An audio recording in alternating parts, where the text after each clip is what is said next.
नमस्कार. शासनाने पुण्यश्लोक अहिल्यादेवी होळकर शेतकरी कर्जमुक्ती योजना 2026 जाहीर केलेली आहे. या योजनेच्या अनुषंगाने 1 एप्रिल 2019 पासून 31 मार्च 2025 पर्यंत जे काही कर्ज थकीत होते आणि त्यानंतर 31 मार्च 2026 पर्यंत त्यांनी परतफेड केली नव्हती आणि ते ड्यू होते, असे सर्व शेतकरी बांधव जे आहेत त्यांचा कर्ज जो आहे तो शासनाने माफ करण्याचा निर्णय घेतलेला आहे आणि या अनुषंगाने कारवाई सुरू झालेली आहे.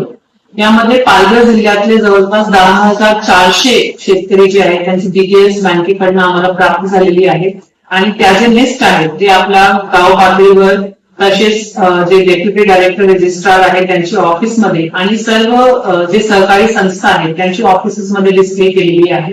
यामध्ये कुठलीही अडचण असल्यास जे शेतकरी बांधव आहे त्यांनी तुमच्या तालुक्याचे प्रमुख तहसीलदार ऑफिस किंवा डीडीआर ऑफिसमध्ये त्याचे ग्रीव्हन्स नोंद करावी, जेणेकरून आपली योग्य ती ग्रीव्हन्स जी आहे त्याची तक्रारीची दखल घेऊन त्याचं निराकरण करता येऊ शकतं.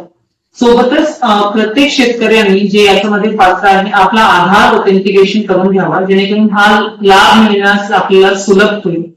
यासोबतच शासनामार्फत 2022-23, 23-24 आणि 24-25 मध्ये ज्या शेतकऱ्यांनी कर्ज घेतला होता आणि त्याची वेळेमध्ये परतफेड केलेली आहे असं सर्व शेतकऱ्यांसाठी प्रोत्साहनवर अनुदान 50,000 पर्यंत जाहीर केलेला आहे. यातले पण जे शेतकरी आहे त्यांनी अर्ज करून आपला लाभ मिळण्यासाठी योग्य ती निश्चित कारवाई लवकरात लवकर करावी, जेणेकरून आपल्याला हा लाभ देता येऊ शकतो.